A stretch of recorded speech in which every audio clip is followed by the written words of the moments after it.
back here on the platform this evening, speaking with Peter Nygard. Mr. Nygard, when I saw your letter that you circulated to everybody concerned with legal actions at Clifton or Nygard or people involved with the environment, I thought it was an excellent idea. I thought it was a good thing to do. To, as I said at the top of the program, to bury the hatchet, so to speak, and to clean up all of these judicial reviews, drop these judicial reviews, and to move on. What kind of reaction did you get? A slap in the face. We'll take it down if you give everything we want. You know, if we return the property back to 1983 status, you know, which was just a bare piece of land. You know, it was, particularly Fred Smith was most insulting, to put it bluntly, you know, about his response. And by the way, this is not the first time I offered my hand out. Behind the scenes, I offered it about 5 different times, sometimes by email, sometimes even verbally. This thing has been going on for 10 years. It has just been brought out public just in the last few years, 2 years, when Mr. Bacon now wants to use it as a political campaign to get this Prime Minister out of office. And they know damn well, you know, that I'm a big supporter of Perry Christie. You know, and if that means I'm also supporting PLB, so be it. But I'm a big supporter of the man. He's been a wonderful man, for a good friend of mine for 30, 40 years now, ever since I came here from day one. And he knows darn well that if he can belittle me and he can get me out of the picture, Prime Minister is done. You know, because he needs all the help he can get right now, and I'm so he's attacking me and the Prime Minister constantly, you know, one way or another. So it wasn't the first time this extension was done, to answer your question. I have been rejected over and over and over again. And you know what? On this program, I challenged him, yes, you know, 2 or 3 times already, you know, publicly, you know. So that just became a little bit more formal. But I said, Mr. Bacon, let's put this aside. Let's take this 1 million or 2 or 3, put them all together, and do something specifically for the Bahamian people, you know, as opposed to giving it to these lawyers and New York lawyers and everything else. I said, it's so unproductive what they're doing. And you could be so great for this country if you join hands with me being great for this country, instead of doing what you're doing right now. You know? And I've been challenging him over and over. He wants a blood war. So lawyers have been making money from the millions litigations that have been going on between you two. The guys who really don't need it and don't deserve it. I mean, the worst people in the world are lawyers. Yes. You know that. They're right there at the scum of the earth over there. You know, the lawyers used to be proud people, you know, with the white curls on, with the suits. My God, the lawyer society is they're down at the gutter.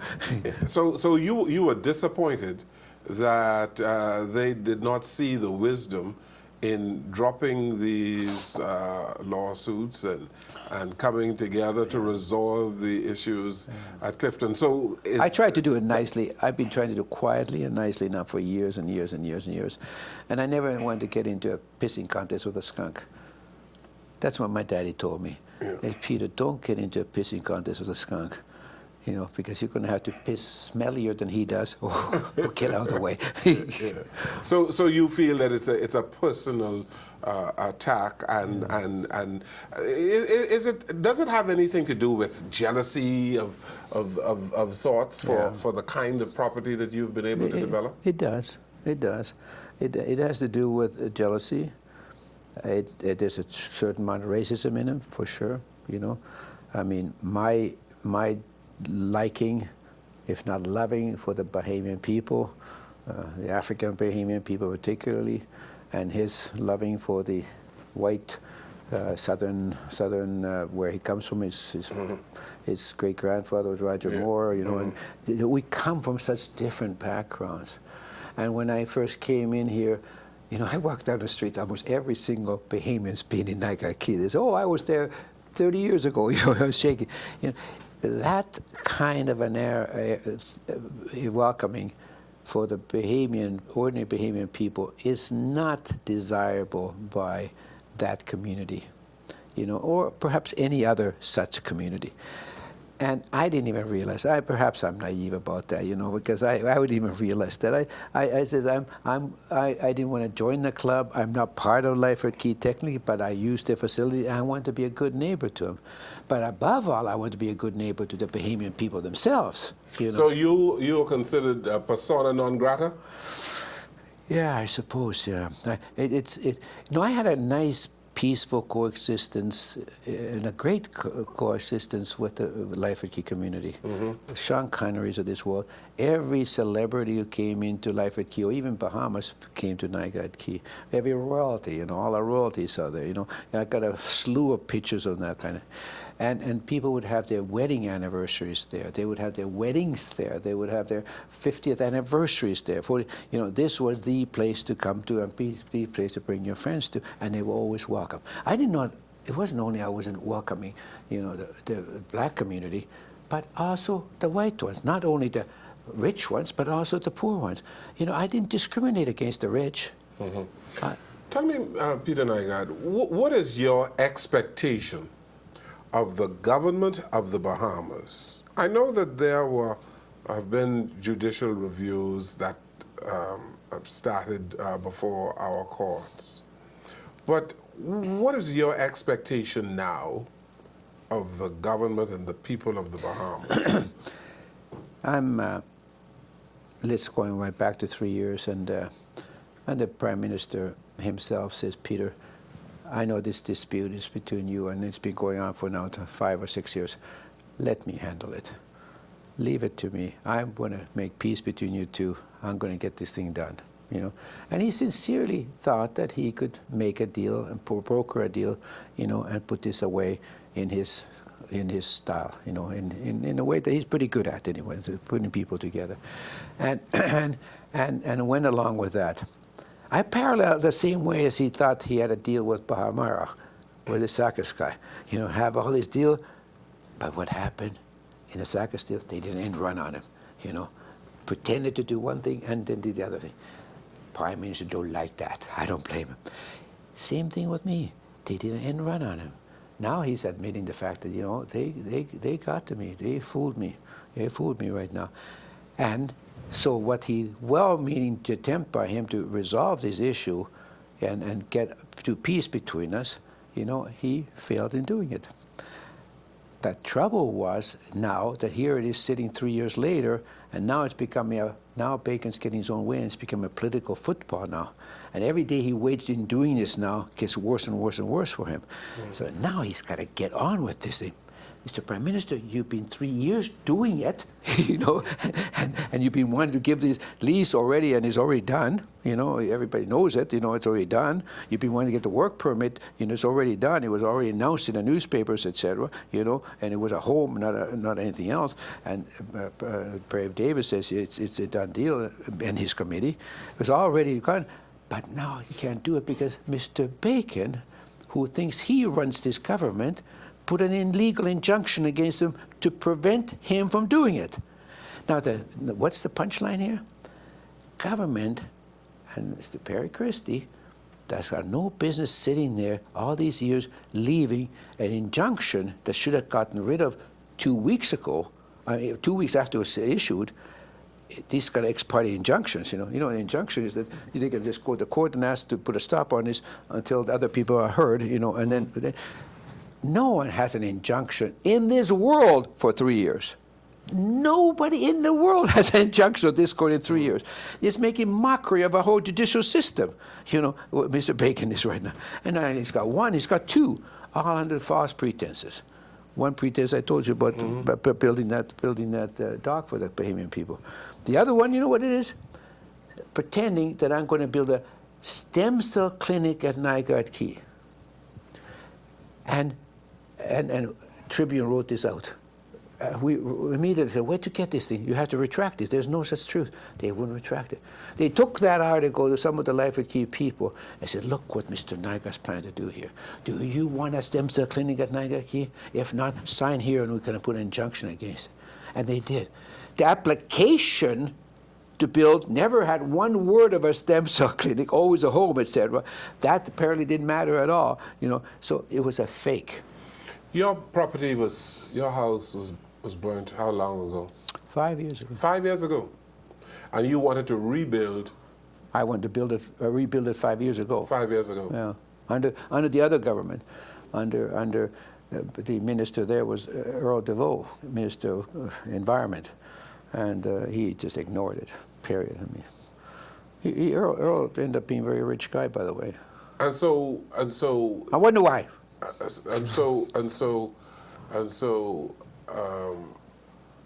Well, we don't know if he's rich or not, but we know he's rich. I'm telling you that. And you may not know, no, but everybody here in this audience knows. Okay, that has certain connotations, and I don't want. If the cap fits, wear it. Yeah. Okay. The fact of the matter is that you weren't able to rebuild your house because the government says to you, in order for this permit to be issued, for you to rebuild, you have to do certain things. I had to follow all of the rules and regulations that's required to entitle us to build, like everybody else, which I did. We have to get a report, environmental report, as well as, you know, that it doesn't do any damage to the environment report, which we did, you know. Now, not only did I do it, and by the way, it cost me like $500,000 to get such a report. $500,000 you spent? Yeah, just to get the report to show that there was no environmental impact assessment. Yeah. And still you didn't get permission to build. And the report is absolutely good to go, and still didn't get it. It totally belittled any report that Bacon had got, which was a bit of fake, you know. You know what their report was? As if Nygard Key berm over there and sand was stopping from going all the way across 2 miles over there to Jaws Beach. There's no evidence whatsoever that any current whatsoever is going that way, ever, you know. All of the current, it goes down along the shore shot, you know, down there, and on both sides, you know. So it was silly. If you hear their report, they said, well, I robbed Jaws Beach of sand. Nygard Key did. When you send the letter out asking for people to come together and to resolve these issues, there are certain people who got the impression that you were capitulating, that you got tired, and that you had given up the fight. I suppose, yeah, you could get that impression, all right. You know, there's some people who just want to see fights going on. You know, I never wanted this fight. I've been on my knees for 10 years. Says, please, let's stop this. I've been using nice words like that, you know. I said, why are we doing this, Mr. Bacon? You and I were friends. You pretend to be a friend of mine. What is it that can do? You know what the answer is? Tear the whole place down. That's what you can do. I said, but that's being unreasonable. Well, so be it. It is total nonsense. I have never in my life, and I'm 74 years old right now, and I've gone through a lot of war scars, you know, battle scars. I have never in my life been with such an adversary, you know, who's so determined to win this thing at any cost. You know, this is a madman. So you've both spent millions of dollars in this feud. Lawyers in the Bahamas, now lawyers in the United States as well? Yeah, and they're the ones who really cost money, you know. Yeah, because part of his game now is to deal with the legal system and judicial system. He wasn't able to do some of these other clever things that he's been plotting all along that could take us 2 weeks to explain all of these things. You know, this could be this could be an interesting movie, by the way. Yes. This could be an interesting movie, you know. I read that you've won certain aspects of the case in New York. The judge in New York has thrown out 90% of it. 90% of it. And now they're going into and trying to depose everybody. I suppose you as well to depose everybody just to harass them. You know, I mean, You know, it's a game I have never experienced. I never been involved with lawyers. I didn't want to get too close to them, you know. I want to keep my distance from them. If they're a lawyer, they weren't sort of welcomed, you know. You know, so no, it's a whole new world. It's a whole new world for me. I'm learning to play it because I'm forced into it, you know. So basically, you would want them to back off and allow the government of the Bahamas to govern. Absolutely. They cannot legally stop the government from governing. They may be able to, anybody may be able to challenge the government's decisions, but they can't stop them from governing. They are in power to govern. That's what we have hired them, that's what we have elected them. It's unheard of that you stop a foreigner. A foreigner can come in and stop the government from governing for self-serving reasons, and a foreigner can come in and plot the overthrow of an existing government. That's like CIA stuff, you know. When you say plot the overthrow, you're talking about because of the machinations with respect to save the bays and the injunctions before the courts. That's what you're talking about. I'm talking about doing various things to try to go on a political campaign, you know, to cause this government to lose power. I see. Yeah. Okay. And there's many things they're doing. You know. Yeah. Yeah. Now, Peter Nygard, this must take an enormous amount of time away from your main business. You are a respected fashion mogul around the world. Yeah. I read articles of your huge investment in China and other places. This must be a major distraction for you. I'll tell you, my time is now a third consumed with this, a third consumed with my fashion business, a third consumed with my medical business. You know. And now, those two, fashion and medical, they are hot. Both of them are very hot.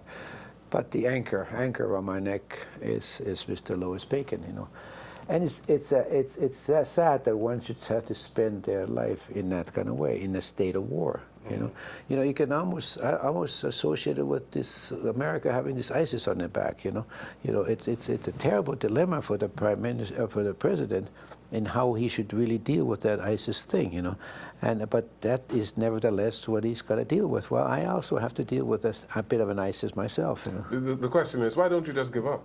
Why don't you? Give up. You have a portion of your place that wasn't destroyed at Nygard Key, that it's habitable. You still there. You still can go and have fun and entertain your friends and your guests. Why don't you give up? You know, for the last 10 years, he's tried to make that more and more difficult to do. The past 10 years, he's tried to make that more difficult to do. You know, he already blocked off my access, you know, by building over my road so people couldn't get in there. Put a gate up there and challenged everybody, why you're going in there, etc. He's already got cameras, spy cameras everywhere, and listening devices everywhere. You can't get any kind of privacy. He put up huge sound cannons, you know, the kind of cannons that can kill a person, 4 of them, you know, the size of that wall in there. And then he had the guy to turn them on whenever we played music on a Sunday afternoon party. He'd turn them on and it had a screeching sound, you know, screeching like total irritant. This is the kind of stuff that the army uses to get Noriega. He got to take it out of his palace because they used these sound cannons, you know. Well, I'll be damned if Bacon puts them on the wall along the side over there. How he ever got them in is another mystery. They're totally illegal to do. Over and over again, whatever way he can do damage, he does damage. He tries to hire my best people away, prevent me from getting work permits for the other people. I mean, you should see this stuff. Do you feel any way abandoned by state authority in the Bahamas? Yes. I'm disappointed in that. You know, I've had such close relationships with all levels of government and both parties of government all my life, and they were always very protective of me, you know, and nothing illegal, just protective of me, you know, and now this guy seems to have his own way, you know. Even with a friend of mine, Prime Minister Christie in power, who said that I will solve it for you, Peter, but hasn't done it. Hasn't done it. And to me, results matter. You know, words are cheap. Results matter. And I now tell Prime Minister, you got to do it. It's in your hands, you know, etc. So get on with it. You're looking for protection as an investor. Yes. Yes. My whole investment for some ranges were burned down. 20 years of my life went down in smoke there, you know, that I designed the most beautiful place in a mini Steve Jobs kind of way, you know, the beautiful creation like that, and everybody will tell you, and did it personally. And that went down, and now it's unpleasant place to feel like you're safe. Let's take a final break here. Peter Nygard, our guest on the program. We'll come right back.